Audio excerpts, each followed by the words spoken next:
سب تعریفیں اللہ جل شانہ وحدہ لا شریک کے لیے، جس نے اپنی قدرت کاملہ سے اس کائنات کو حضور نبی کریم صلی اللہ علیہ وآلہ وسلم کے عرفان کی خاطر پیدا فرمایا۔ بے شمار درود حضور نبی کریم صلی اللہ علیہ وآلہ وسلم کی ذات اقدس کی خاطر، جن کی ذات اقدس اس کائنات کی تخلیق کا باعث ہے۔ اللہ جل شانہ نے قرآن مجید میں ارشاد فرمایا، اعوذ باللہ من الشیطان الرجیم، بسم اللہ الرحمن الرحیم، کما ارسلنا فیکم رسولا منکم یتلو علیکم آیاتنا ویزکیکم ویعلمکم الکتاب والحکمت ویعلمکم ما لم تکونوا تعلمون۔ صدق اللہ العظیم۔ حاضرین محترم، اللہ جل شانہ اس کائنات کا واحد خالق، واحد مالک، واحد رازق اور واحد انتظام چلانے والا ہے۔ پروردگار عالم نے اپنی مخلوق میں سے انسانوں کو ساری مخلوق سے اشرف بنایا ہے۔ انسانوں کو اس نے اپنی خلافت کا منصب بھی عطا فرمایا ہے۔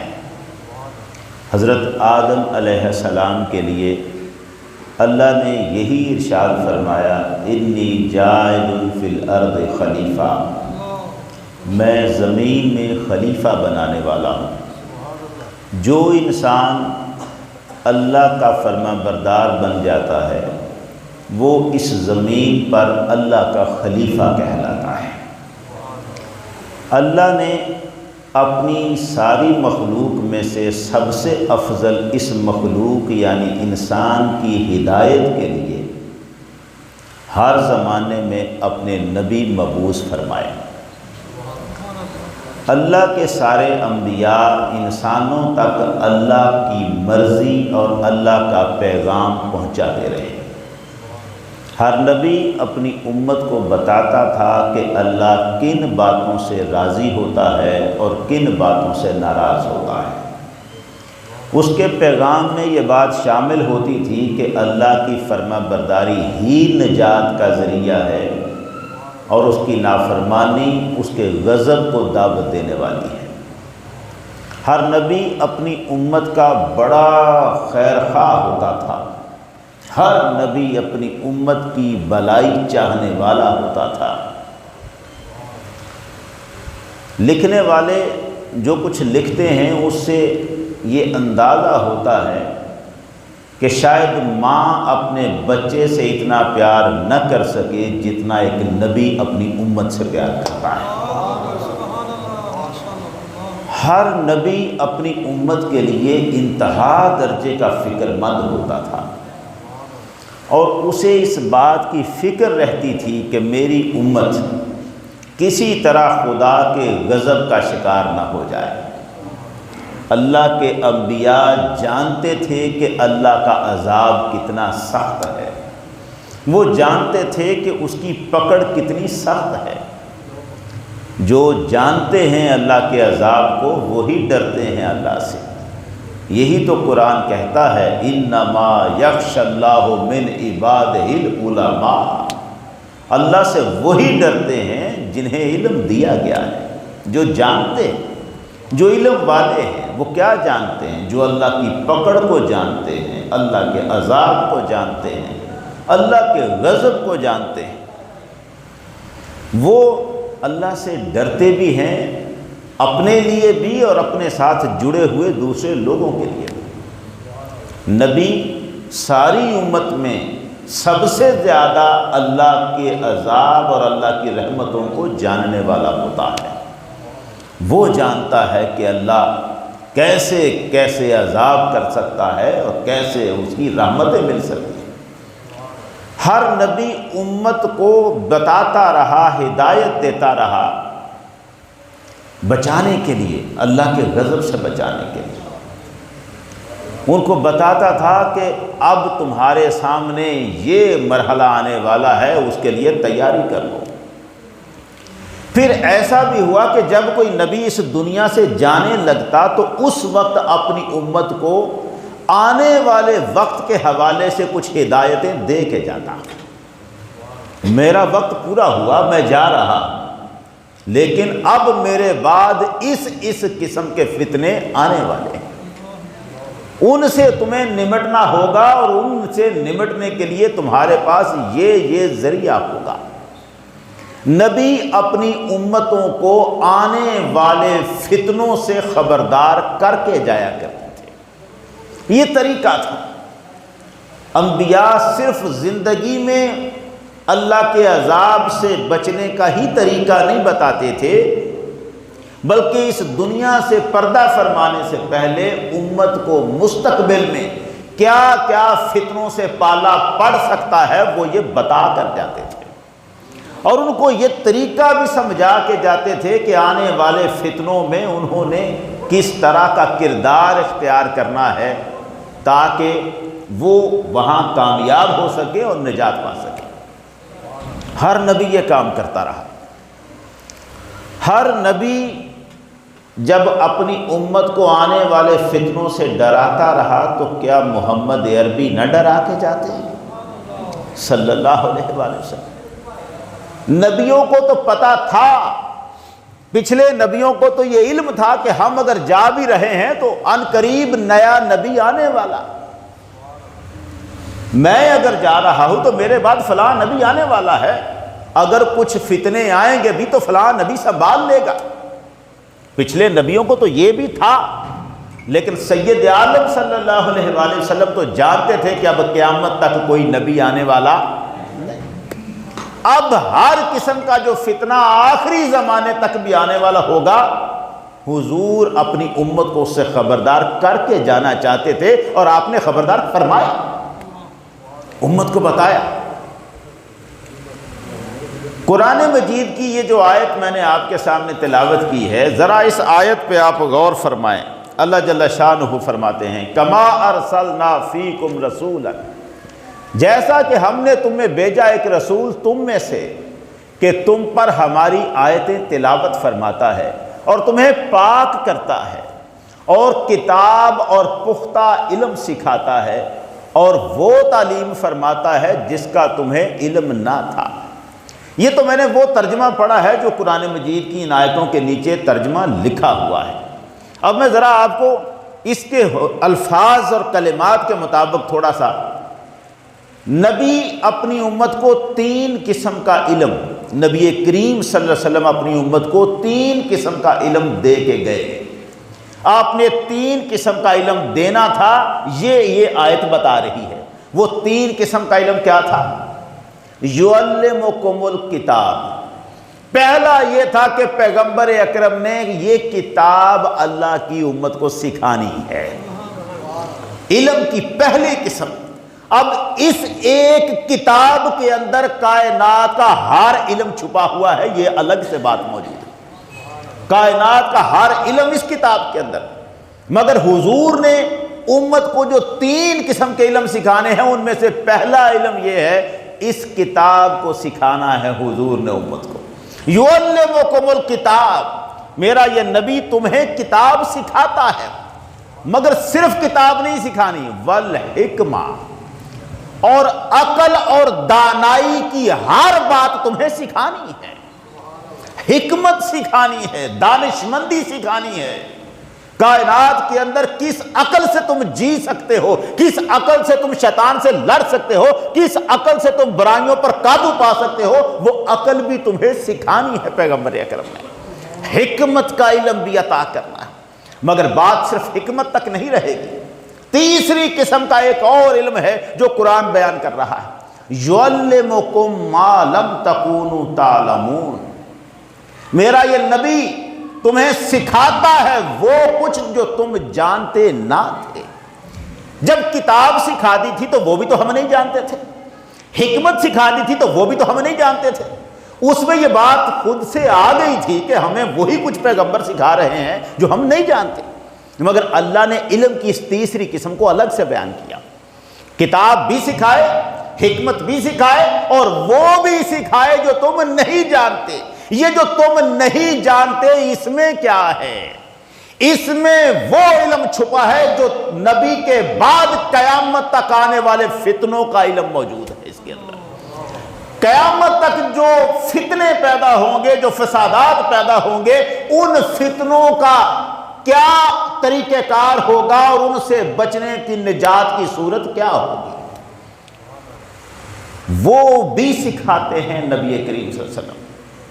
میں نے عرض کیا اللہ کا ہر نبی سکھاتا تھا، ذرا تھوڑی سی بنیاد مجھے باندھ لینے دیں اور پھر میں ہم بات کی طرف آگے بڑھتے ہیں۔ اللہ کا ہر نبی اپنی امت کو سکھاتا تھا آنے والے فتنے کیا کیا ہیں، کیسے۔ امام ابن کثیر نے البدایہ والنہایہ کی دوسری جلد میں ایک روایت نقل کی ہے جسے امام بیہقی نے دلائل النبوت میں بھی نقل فرمایا۔ روایت یوں ہے کہ تستر کا قلعہ جب فتح ہوا، یہ تستر ایران کی سلطنت کا حصہ تھا۔ تستر کا قلعہ کب فتح ہوا؟ حضرت عمر فاروق رضی اللہ تعالیٰ عنہ کے دور میں، 17 ہجری میں عمر فاروق رضی اللہ تعالیٰ عنہ کے دور میں تستر کا قلعہ فتح ہوا، اور جو فوج اس کو فتح کرنے گئی اس کے کمانڈر حضرت ابو موسیٰ اشعری رضی اللہ تعالیٰ عنہ تھے۔ ابو موسیٰ اشعری رضی اللہ تعالیٰ عنہ نے جب قلعہ کو فتح کر لیا، اس قلعے کا جو کماندار تھا اور اس پورے شہر کا جو افیسر تھا، دشمن کی طرف سے ہرمزان اس کا نام تھا۔ ہرمزان کا اپنا جو محل تھا، فتح کرنے کے بعد دیکھا گیا کہ اس محل کے اندر ایک چارپائی پر ایک جسم پڑا ہے جو صدیاں پہلے دنیا سے وفات پا چکا تھا۔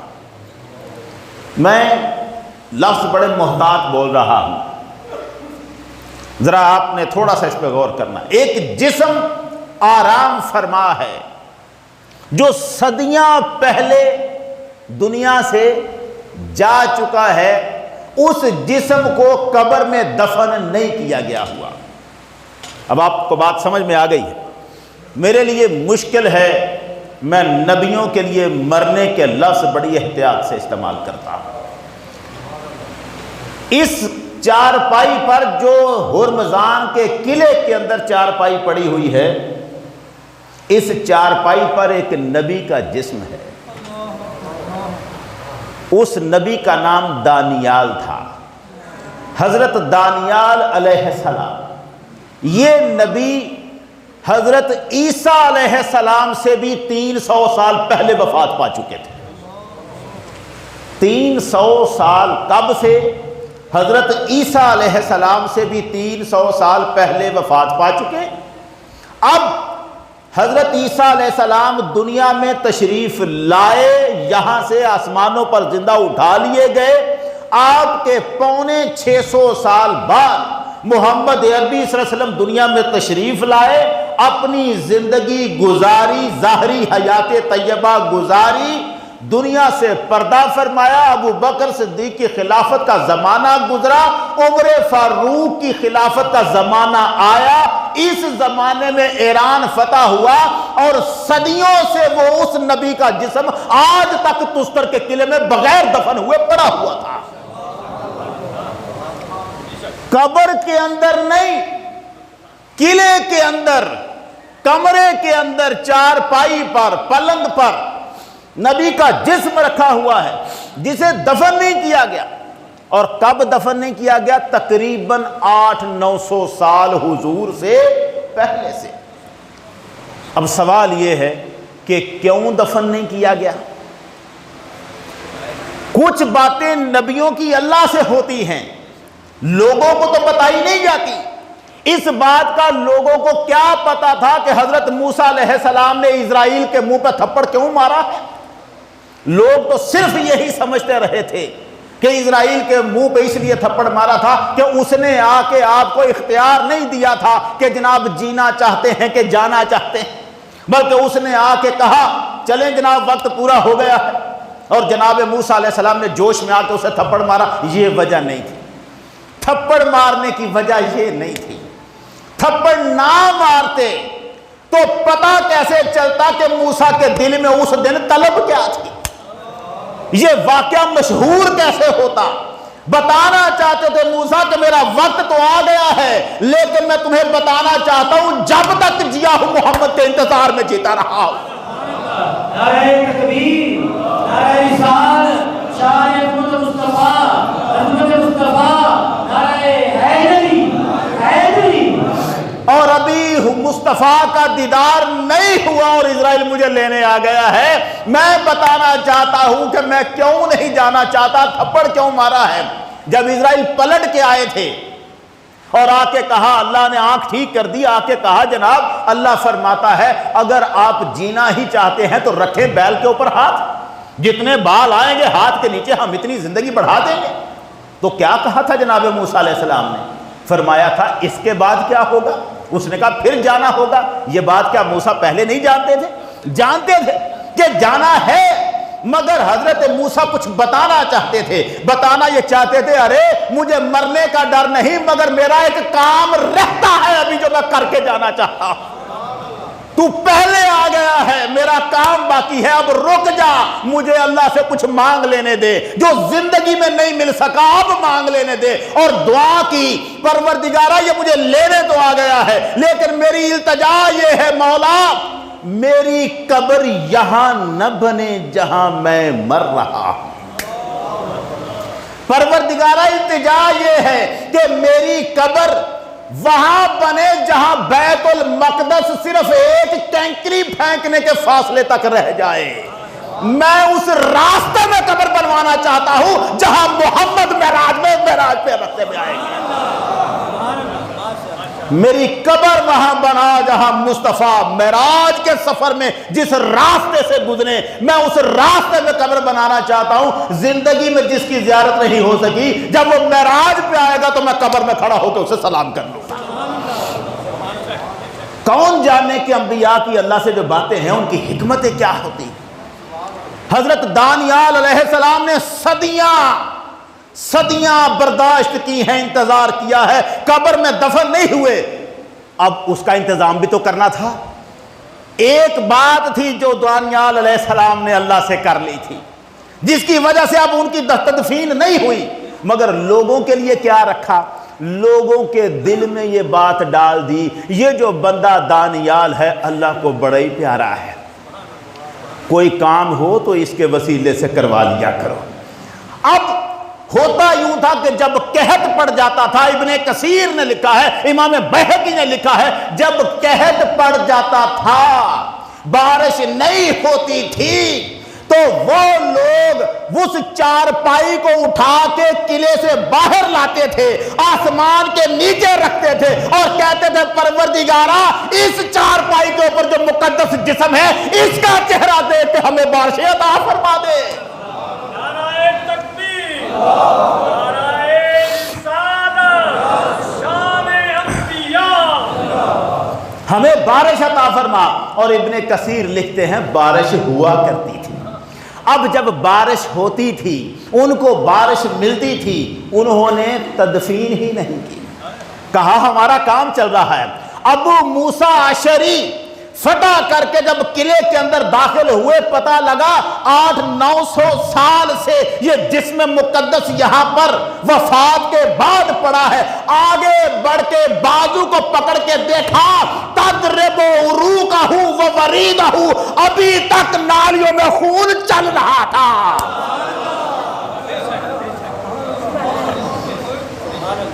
صدیاں گزر چکی تھیں، ابھی تک نالیوں میں، شریانوں میں، وریدوں میں لہو چل رہا تھا۔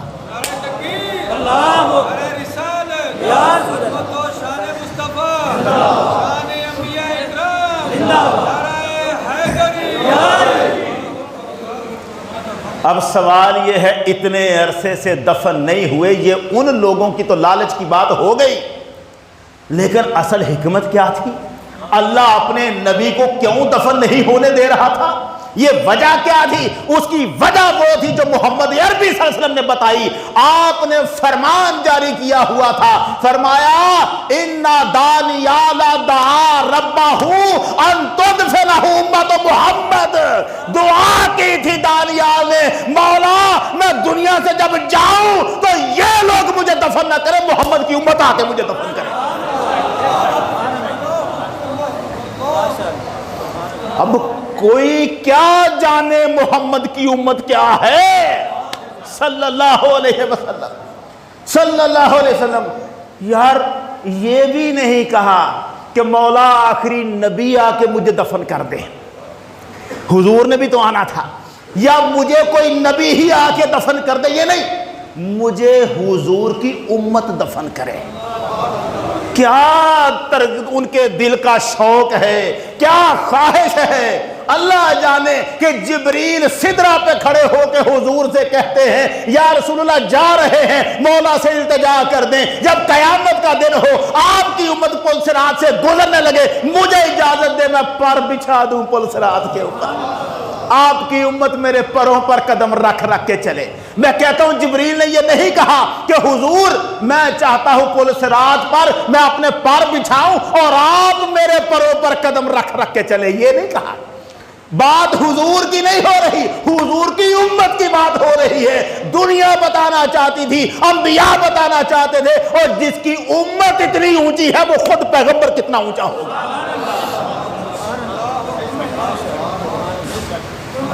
دانیال علیہ السلام کی خواہش کے مطابق اللہ نے انتظام کر دیا، صدیاں انتظار میں، کب آئے گی امت محمد اور کب مجھ کو دفن کرے گی، کتنا انتظار کیا ہے۔ ابو موسیٰ اشعری نے خط لکھا جناب عمر فاروق رضی اللہ تعالیٰ عنہ کو، یہاں پر ایک جسم ہے اور لوگ یہ کہہ رہے ہیں یہ دانیال علیہ السلام کا ہے، ہمیں بتائیں کیا کریں۔ عمر فاروق نے خط لکھا، جواب لکھا، فرمانے لگے ان کو غسل دیں، خوشبو لگائیں، ان کی نماز جنازہ پڑھیں اور ان کو قبر میں دفن کریں۔ میں نے محمد عربی سے سنا تھا، سرکار نے فرمایا تھا دانیال دعا کر کے گیا تھا کہ مولا مجھے محمد کی امت آ کے دفن کرے۔ دفن تو کر لیا، وہ تو کام ہو گیا، لیکن دانیال کی چارپائی پر دانیال کے سرہانے ایک کتاب ملی۔ میرا موضوع کچھ طویل تھا، تمہید باندھتے باندھتے ہی مجھے کافی وقت لگ گیا ہے۔ دانیال علیہ السلام کے سرہانے ایک کتاب ملی، وہ کتاب عبرانی زبان میں لکھی ہوئی تھی، کوئی پڑھنا نہیں جانتا تھا۔ ہمارے صحابہ جو حضور کے گئے ہیں ان میں سے انہوں نے وہ کتاب وہاں سے اٹھا لی، خدا جانے وہاں کے جو لوگ تھے انہوں نے اسے پڑھا ہوا تھا یا نہیں، یہ بات روایتوں میں نہیں۔ انہوں نے کتاب اٹھا لی اور کتاب لے آئے جناب عمر فاروق رضی اللہ تعالیٰ عنہ کے پاس، ان کی تدفین کر دی، کتاب لے کے یہاں آ گئے۔ حضرت عمر فاروق رضی اللہ تعالیٰ عنہ کے پاس کتاب آئی عبرانی زبان میں لکھی ہوئی، آپ نے حضرت کعب احبار کو بلایا۔ یہ کعب پہلے یہودی تھے، عبرانی زبان کے عالم تھے، اب مسلمان ہو چکے تھے۔ کعب احبار کو بلایا اور کہا کعب یہ جو کچھ عبرانی میں لکھا ہے ذرا اس کا عربی میں ترجمہ تو کر دے۔ حضرت کعب نے اس کتاب میں جو کچھ لکھا تھا اس کتاب کا ترجمہ عربی زبان میں کر دیا۔ اب اس کتاب کو پڑھنے کے لیے ایک بندے کو جو اسی لشکر میں شامل تھا اسے بلایا گیا، جس کا نام تھا ابو العالیہ۔ یہ ابو العالیہ نام سے مجھے بہت کچھ یاد آ رہا ہے مگر میں ادھر نہیں جا رہا۔ ابو العالیہ اس بزرگ کو بلایا گیا کہ اب اس کو پڑھ۔ ابو العالیہ کہتے ہیں میں پہلا بندہ ہوں جس نے وہ عربی میں لکھا ہوا ترجمہ پھر پڑھا۔ راوی نے پوچھا، جس کو وہ کہانی سنا رہے تھے ابو العالیہ، اس نے پوچھا اس کتاب میں کیا لکھا ہوا تھا؟ جو دانیال کے سرہانے پڑی ہوئی تھی اس کتاب میں کیا لکھا ہوا تھا؟ ابو العالیہ نے کہا سیرکم و امورکم و لہون کلامکم و ما وقع بعد۔ اس میں لکھا ہوا تھا کتاب میں امت محمد کی عادتیں کیسی ہوں گی۔ اس کتاب میں لکھا ہوا تھا سیرکم تمہارے طور طریقے و امورکم تمہارے معاملات لکھے ہوئے تھے۔ اس کتاب میں لکھا ہوا تھا جب تم قرآن پڑھو گے تو کن کن لہجوں میں قرآن کو پڑھو گے، اس کتاب میں لکھا ہوا۔ اور اسی کتاب میں لکھا ہوا تھا جو کچھ بعد میں ہونے والا ہے۔ صرف امت کے حالات نہیں لکھے تھے، بعد میں ہونے والے واقعات کی پیشین گوئیاں لکھی ہوئی۔ دانیال اپنی قوم کے لیے پیشین گوئیاں لکھ کے گئے تھے کہ میرے بعد کیا کیا کچھ پیش آنے والا ہے، تم نے آنے والے فتنوں سے کیسے نمٹنا ہے۔ ان لوگوں نے ان فتنوں کو نہیں پڑھا، دانیال کے جسم سے صرف بارش مانگنے کا کام لے لیا، مگر اس کتاب میں لکھے ہوئے فتنوں کا حال نہیں پڑھا۔ اب آپ سمجھ گئے کہ اس کتاب میں کیا تھا۔ آنے والے وقت میں جو حادثے، جو فتنے پیدا ہونے تھے، دانیال اپنی امت کو وہ بتا کے جا رہے تھے۔ اب اگر دانیال اپنی امت کو بتا کے جا رہے تھے آنے والے وقت میں کیا فتنے ہوں گے، تو محمد عربی نے تو کمال ہی کر دیا۔ ایسا ایک ایک چیز کو بتایا۔ حضرت علی رضی اللہ تعالیٰ عنہ فرماتے ہیں حضور نے بتایا قیامت تک آنے والے 300 فتنوں کے بارے میں، ان فتنوں میں سے ہر ایک فتنہ کون سا بندہ اس کو برپا کرے گا میں اس کا نام بھی جانتا ہوں، اس بندے کا تعلق کس خاندان سے ہوگا میں اس کا نام بھی جانتا ہوں۔ حضور نے ہمیں خبر دی۔ صحابہ کہتے ہیں فضاؤں میں اڑنے والا کوئی پرندہ بھی ایسا نہیں جس کی خبر محمد عربی نے ہمیں نہیں دی۔ بخاری شریف یہ میرے پاس پڑھی ہے، بخاری شریف کہتی ہے فَأَخْبَرَنَا عَنْ بَدْءِ الْخَلْقِ، حضور نے شروع کیا بتانا جب سے کائنات بننا شروع ہوئی، بتاتے گئے حَتَّى دَخَلَ أَهْلُ الْجَنَّةِ مَنَازِلَهُمْ، یہاں تک بتایا کہ قیامت بھی برپا ہو گئی، جنتی جنت میں چلے گئے، دوزخی دوزخ میں چلے گئے۔ سرکار نے ہمیں قیامت کے بعد تک کے حالات بھی بتا دیے، سارے کے سارے بتا دیے۔ یہ جو حضور نے فتنے بتائے تھے، جو سرکار نے فتنے بتائے تھے، ان میں سے 2 فتنے آپ کے سامنے رکھنا چاہتا ہوں۔ ان فتنوں میں سے 2 سمجھیں کہ 2 حدیثیں جو ان فتنوں کو بیان کرتی ہیں وہ آپ کے سامنے رکھنا چاہتا ہوں۔ اور یہ تھا میرا اصل موضوع جو تھوڑا وقت لے گیا ہے صرف بنیاد باندھتے باندھتے۔ یہ میرے پاس ہے جی ترمذی شریف، اور ترمذی شریف کی ترجمے والی کتاب علامہ صدیق ہزاروی صاحب نے ترجمہ کیا ہوا ہے، 2 جلد ہے، اور اس میں سے میں ابواب فتن صفحہ نمبر 52 سے پڑھنے لگا ہوں۔ یہ جو ابواب فتن ہیں، اوپر سرخی ہے سامان ہلاکت۔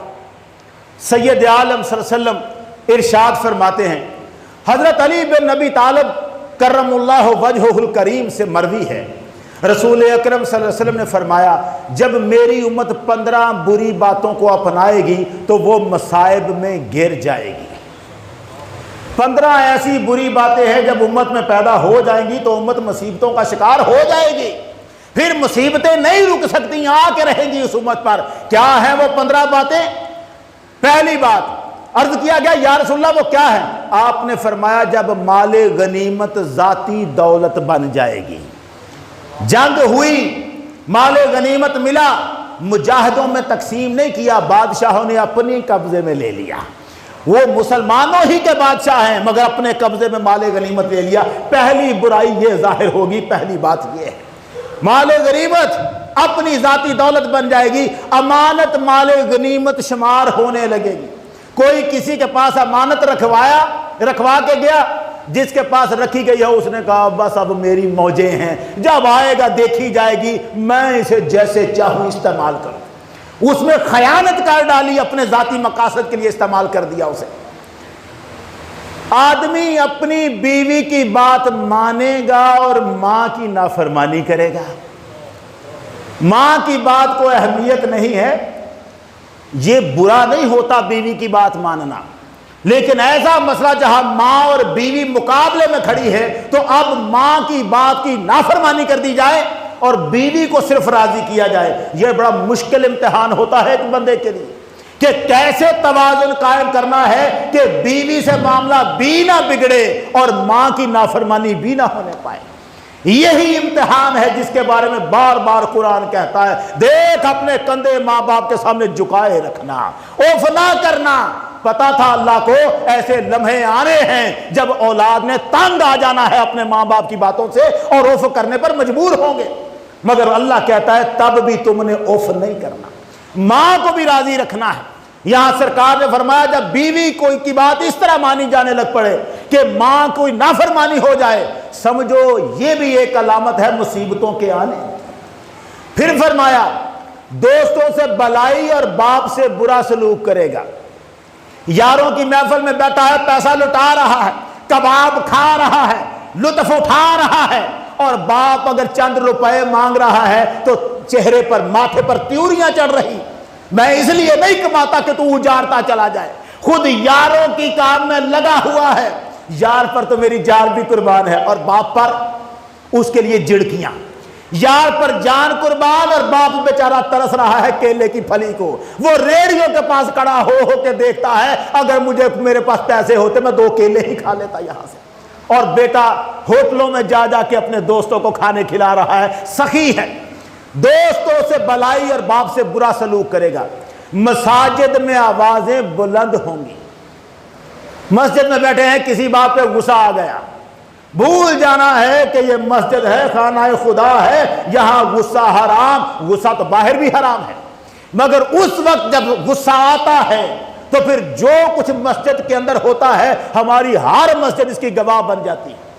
کہیں پر اللہ ماشاء اللہ غصہ جب بھی آئے اور جب مسجد کے اندر کسی کو غصہ آئے اور پھر وہ غصے میں بولے اور مسجد میں آوازیں غصے کی بلند ہوں تو حضور نے فرمایا سمجھو کہ مصیبتیں آنے والی ہیں دروازے پر کھڑی۔ اب دیکھیں آگے کیا ہے، سرکار نے فرمایا ذلیل قسم کے لوگ حکمران بن جائیں گے۔ کم از کم پاکستان کے معاملے میں تو یہ بتانے کی ضرورت ہی نہیں ہے، اس کی تشریح کی ضرورت ہی نہیں۔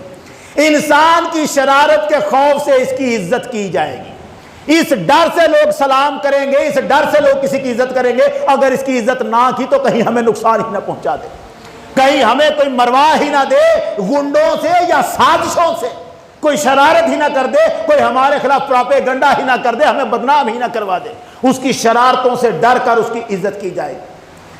فرمایا شراب پی جائے گی، عیاشی ہوگی، اور آج کل تو ہمارے ٹی وی ڈراموں میں عام دکھایا جا رہا ہے امیر آدمی جب بھی دکھی ہوتا ہے پہلے جا کے شراب کی بوتل کو پی رہا ہوتا ہے، دکھایا جا رہا ہے، لوگوں کو پڑھایا جا رہا ہے اگر امیر بننا چاہتے ہو تو اپنے گھروں میں شراب کی بوتلیں رکھو تاکہ تمہیں امیر مانا جائے۔ یہ ہمیں ڈرامے ہمارے یوں گائیڈ کر رہے ہیں۔ شراب عام ہو جائے گی، ریشم پہنا جائے گا۔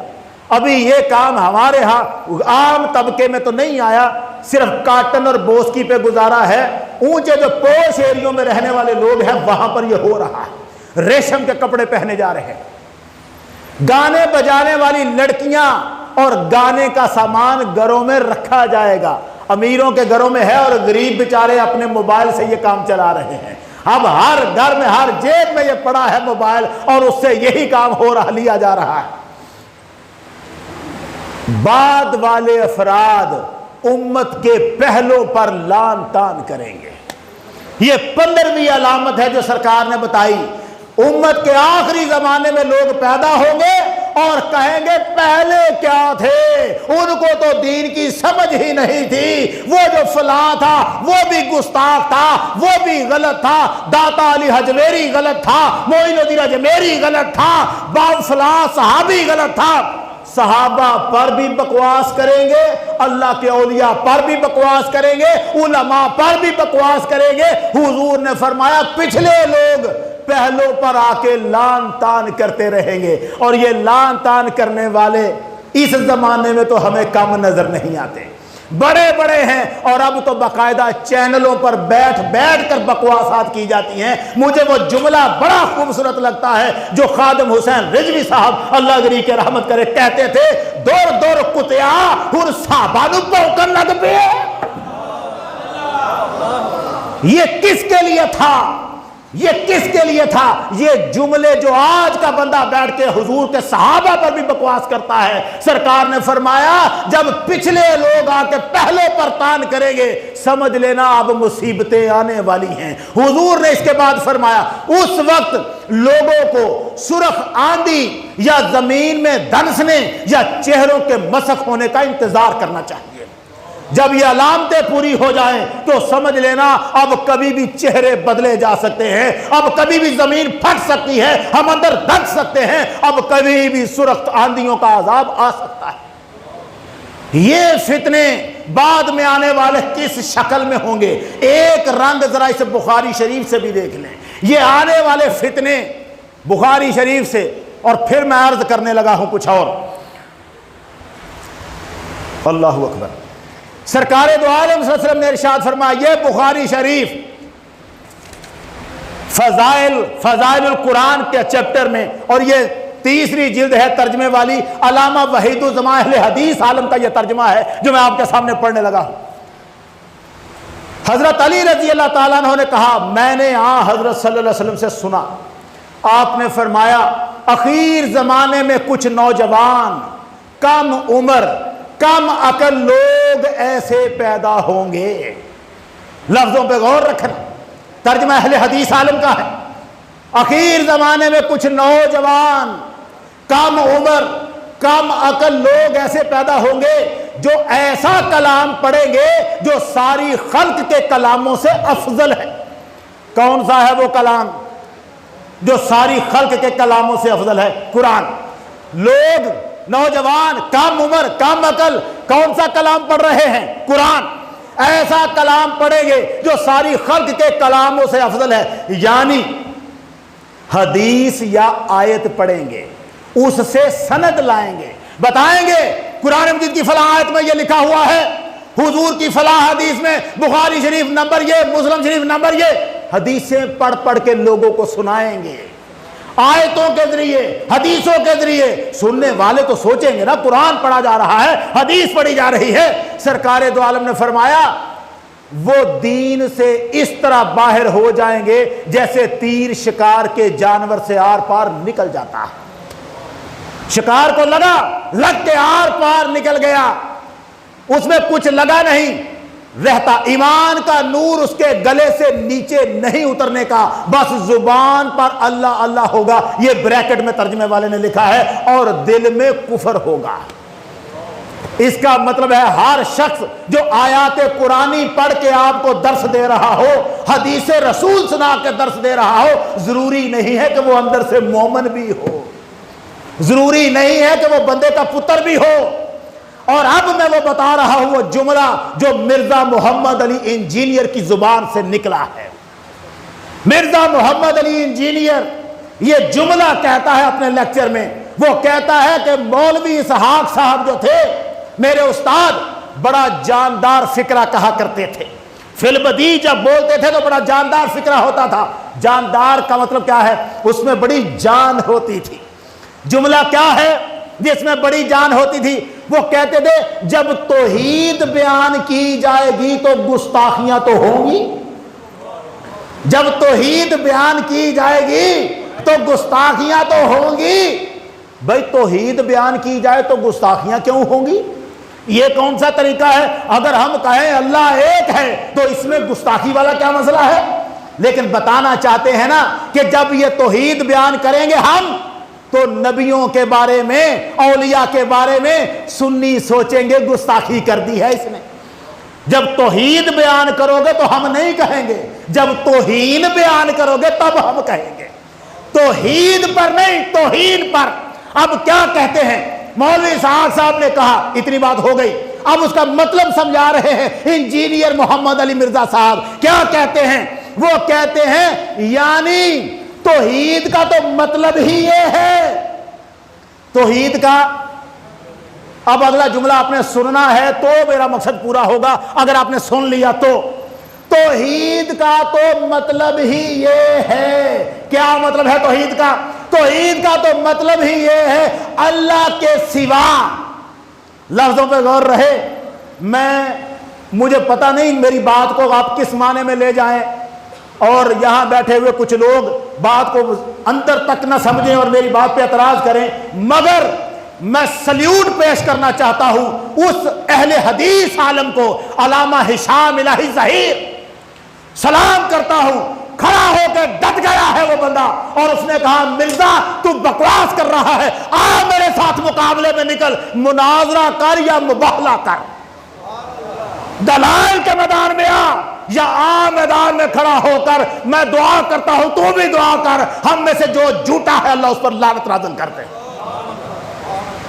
مرزا کو اس نے کہا، ہشام الہی ظہیر صاحب کہتے ہیں اور ہمارے آپس میں اختلافات تھے، ہم رواداری سے بیان کرتے ہیں، ہم علمی طور پر بیان کرتے ہیں، تو نے بزرگوں کی گستاخیاں شروع کر دی، تو نے صحابہ کی گستاخیاں شروع کر دی، تو حضور کی گستاخیوں پہ چلا گیا۔ جانتے ہیں کیا گستاخی ہے؟ اب جملہ سننا، توحید کا مطلب ہی یہ ہے اللہ کے سوا، اب یہ مطلب بیان ہو رہا ہے، اللہ کے سوا کوئی پیغمبر، کوئی فرشتہ، کوئی بزرگ، کوئی بابا، کوئی شے ہی نہیں۔ کون کوئی شے نہیں؟ اور تو بابوں تک تھا، بابوں تک رہتا، تو نے جا کے محمد عربی صلی اللہ علیہ وسلم کو للکار دیا۔ کوئی پیغمبر، اللہ، یہ توحید کا مطلب بیان ہو رہا ہے، اللہ کے سوا کوئی پیغمبر، کوئی فرشتہ، کوئی بزرگ، کوئی بابا، کوئی شے ہی نہیں۔ کوئی پیغمبر کوئی شے نہیں، کوئی پیغمبر کوئی شے نہیں، یہ قرآن اللہ کا حضرت موسیٰ علیہ السلام کے بارے میں فرماتا ہے، کانا عند اللہ وجیہا۔ حضرت موسیٰ کے بارے میں قرآن کہتا ہے اللہ کے نزدیک موسیٰ کی بڑی وجاہت ہے، بڑی وجاہت ہے۔ جناب موسیٰ علیہ السلام کی اللہ کے نزدیک موسیٰ بڑی وجاہت والا ہے۔ یہی قرآن کہتا ہے عیسیٰ ابن مریم وجیہا فی الدنیا والآخرۃ ومن المقربین، عیسیٰ ابن مریم اس دنیا میں بھی بڑی وجاہت والا ہے، آخرت کے دن میں بھی بڑی وجاہت والا ہوگا۔ کوئی شے ہی نہیں پیغمبر، اور پھر کہتا ہے انبیاء ہوں یا انسان کوئی اپنا پیشاب بھی نہیں روک سکتا۔ یہ جملہ کس کے بارے میں کہہ رہا ہے؟ نبیوں کے بارے میں اس طرح توحید بیان کی جاتی ہے؟ یہی تو کہہ گئے ہیں ہمارے بزرگ، شرک جس میں ٹھہرے تعظیم نبی اس برے مذہب پہ لعنت کیجئے۔ ہم اس مذہب کے نہیں ہیں کہ جس میں ہم نبی کی تعظیم کو شرک کہیں۔ نبی کی تعظیم کرنی ہے، نبی شیء کوئی نہیں اللہ کے سوا۔ ارے توحید یہ ہے اللہ کے سوا کوئی عبادت کے لائق نہیں ہے۔ توحید یہ ہے، یہ نہیں ہے کہ اللہ کے سوا جو اللہ کے دشمن ہے وہ کوئی شے نہیں۔ اپنے بندوں کو تو اللہ نے شے بنایا ہے، اپنے بندوں کو تو اللہ نے عزتیں دی ہیں۔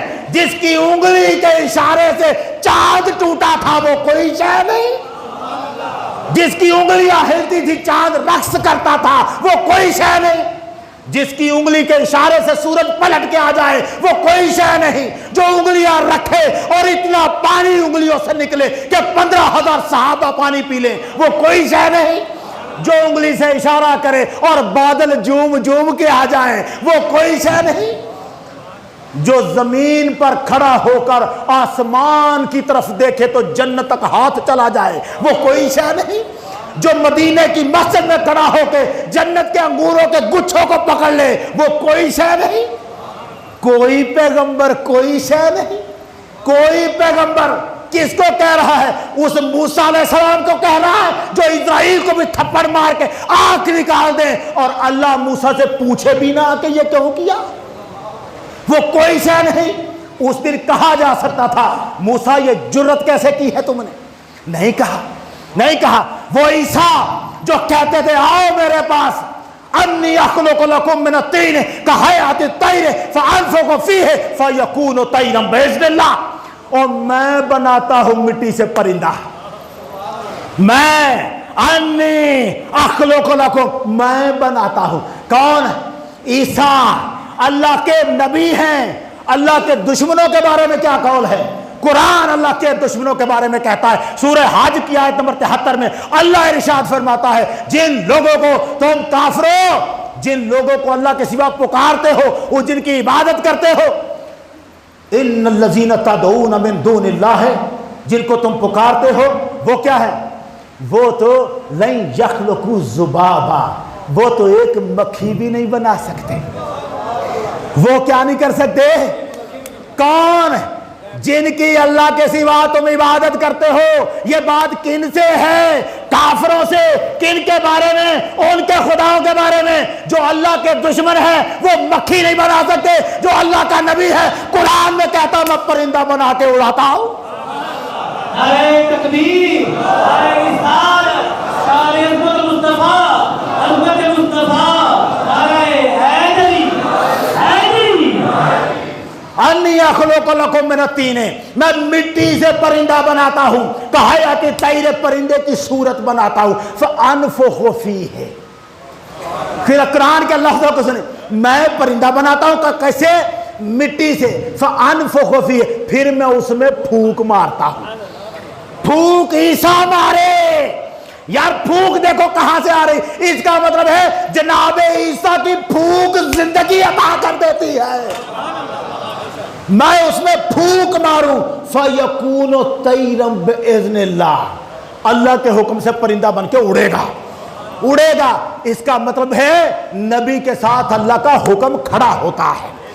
جن کی بات اللہ کر رہا ہے وہ دشمن ہے جن کے ساتھ اللہ کا حکم کھڑا نہیں ہوتا. اب یہ کہہ رہا ہے وہ شے کوئی نہیں. ارے تو ان کو کہہ رہا ہے جن کے ساتھ اللہ کا حکم کھڑا ہے. وہ کہتے ہیں ابری الاکمہ والابرص، اللہ نے پیدا کیا تھا، ماں کے پیٹ سے اندھا پیدا ہوا تھا اور میرے پاس میں آنکھیں دیتا. عیسیٰ کہہ رہے ہیں، قرآن کہہ رہا ہے میں آنکھیں دیتا ہوں. کسے؟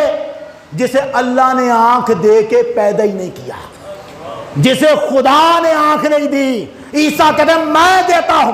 ابری الاکمہ والابرص، کوڑ کا مریض لا میرے پاس، میں شفا یاب کر دیتا ہوں. شے کوئی نہیں. یہی ہے نا جن کے بارے میں کہتا ہے شے کوئی نہیں. وہ کہتا ہے تو شے کی بات کر رہا ہے. اوحی الموت باذن اللہ، جس پر اللہ کی تقدیر وارد ہوئی، مر گیا، موت آ گئی، میت پڑا ہوا ہے، مجھے کیا، میں اللہ کے حکم سے اسے بھی زندہ کر کے دکھاتا ہوں. اوحی الموت باذن اللہ، میں اللہ کے حکم سے اسے زندہ کرتا ہوں. جو مرے ہوئے کو زندہ کر رہا ہے تو کہتا ہے وہ شے کوئی نہیں. اصل بات یہ ہے تو شے کوئی نہیں. اصل رولا یہ ہے تو شے کوئی نہیں اور تو جگہ ہے نبیوں کو بھونکنے. ہمارے ساتھ مخالفت ہی تیری، ہمارے ساتھ اختلاف تھا تیرا، کار اختلاف.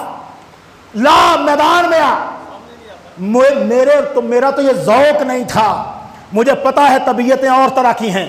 میرا دل کرتا ہے مرزے کی ایک ایک تقریر کا رد میں جمعے کی ایک ایک تقریر میں کرتا چلا جاؤں اور میں بتاؤں لوگوں کو یہ جھوٹا دجال ہے جن کے بارے میں حضور نے فرمایا تھا 30 جھوٹے دجال دنیا میں پیدا ہوں گے جن میں سے ہر ایک دعویٰ کرے گا کہ میں اللہ کا نبی ہوں. وہ 30 جھوٹے دجالوں میں وہ جو کچھ ایسے دجال بھی آنے والے ہیں جو نبی سے تھوڑا نیچے رہیں گے. مرزے کا ابھی تک جملہ یہ ہے، ایک کہتا ہے امام مہدی کا آدھا کام تو میں نے کر دیا ہے. یہ ابھی ہے ابھی وہ بھی آئے گا وقت جب یہ کہے گا پورا ہی کام میں نے کر دیا ہے، پورا ہی کام میں نے کر. کہتا مجدد الفسانی نے کیا کیا؟ دین کی تجدید تو میں کر رہا، بابوں نے کیا دیا؟ میں علم دے رہا، سارا کچھ تو ہی کر رہا ہے، اب دیکھ تیرے ساتھ ہو کیا رہا ہے. پیغمبر جملہ ہی پتہ نہیں لگا. کوئی پیغمبر، کوئی فرشتہ، کوئی لفظ پہ سونا، کوئی فرشتہ، کوئی بزرگ، کوئی بابا، کوئی شے ہی نہیں، کوئی شے نہیں نا. جبریل نے حضور کو کہا، مولانا اشرف علی تھانوی نے لکھا ہے یہ اپنی ملفوظات میں. جبریل نے حضور کو کہا یا رسول اللہ کاش میں آپ کو وہ منظر دکھاتا جب فرعون سمندر میں ڈوب رہا تھا. حضور میں کیچڑ لال آ کے فرعون کے منہ میں ڈال رہا تھا. پوچھا جبریل ایسا کیوں کر رہے تھے؟ کہا عرض کیا حضور اس لیے عرض کر رہا تھا کہیں یہ کافر مرتے مرتے اللہ کا نام نہ لے لے، کہیں خدا کو اس پر رحم ہی نہ آ جائے۔ میں نہیں چاہتا تھا خدا کو اس کے اوپر رحم آئے، اس لیے میں نے کیچڑ اس کے منہ میں ڈالا۔ شے کوئی نہیں، جبریل شے کوئی نہیں، کوئی فرشتہ شے کوئی نہیں، اور شے وہ کوئی نہیں جو اللہ کا دشمن ہے، جو اللہ کے مقابلے میں کھڑا ہے، جن کے ساتھ اللہ کا حکم کھڑا ہے، ان کو تو اللہ نے عزتیں دے کے رکھی ہوئی ہیں۔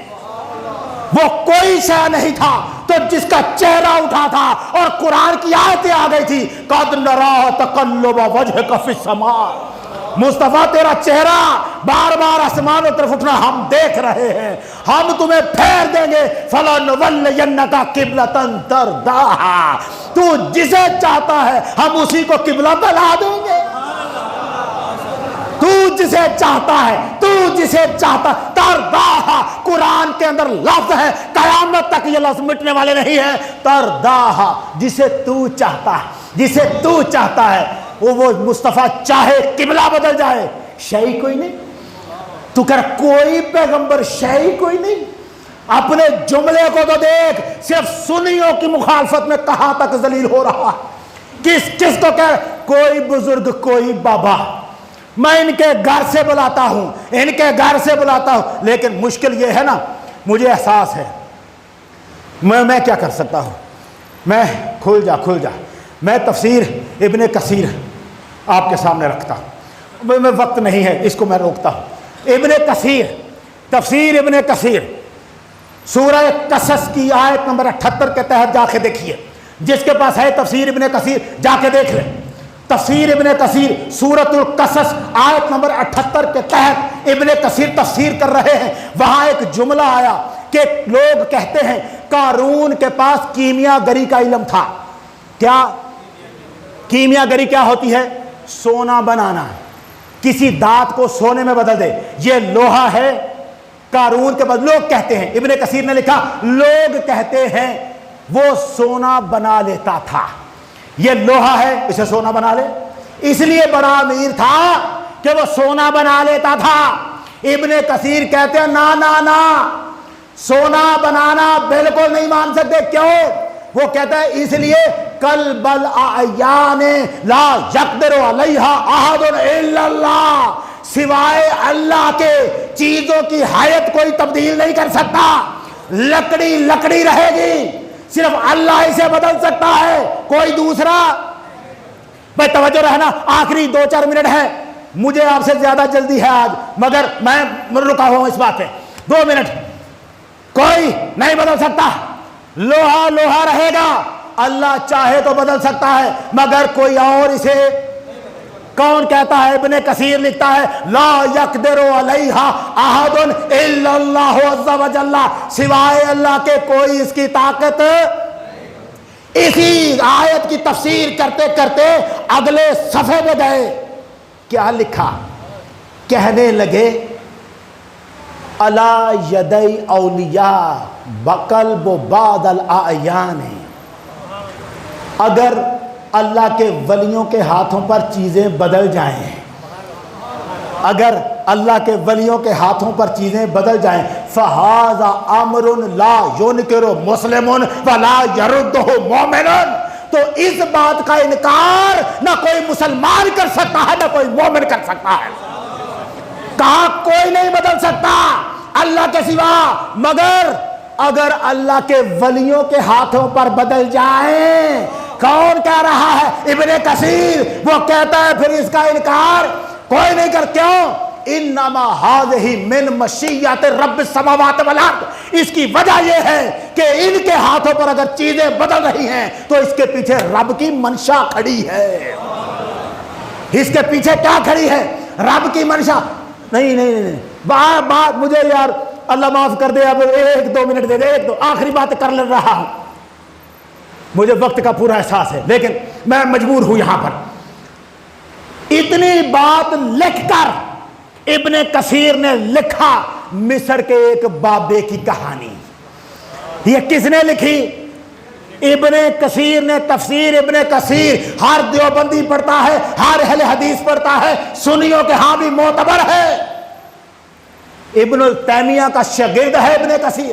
ابن کثیر کہتے ہیں حیات بن شریح مصری بزرگ، مصری بابا، حیات بن شریح، بابے تو شہری کوئی نہیں نا، یہ مصر کا بابا حیات بن شریح کہتے ہیں ابن کثیر ان کے پاس کوئی مانگنے والا آیا، کوئی مانگنے والا آیا، کہا کچھ دیں کچھ دیں۔ حیات بن شریح کے پاس کچھ نہیں تھا، کچھ نہیں، یار ایک لمحہ دے دیں، حیات بن شریح کے پاس کچھ نہیں تھا، زمین سے ایک کینکری اٹھائی، کس نے؟ حیات بن شریح نے۔ اب یہ بات کوئی سنی بریلوی نہیں لکھ رہا، کون لکھ رہا ہے؟ کل کے کل وہابی بھی جسے مانتے ہیں، کل کے کل دیوبندی بھی جسے مانتے ہیں، اس تفسیر ابن کثیر میں لکھا ہے، جا کے پڑھ لے سورہ قصص کی آیت نمبر 78 کے تحت کیا لکھا؟ زمین سے ایک کنکر اٹھایا، فاجالا، اپنی مٹھی میں رگڑا، اپنی مٹھی میں ایسے اس کینکری کو زمین سے پکڑی، رگڑا، فالقاہو، اس فقیر کی طرف وہ پھینکا، اس نے جو ہی پکڑا خالص سونا بن چکا ہوا تھا۔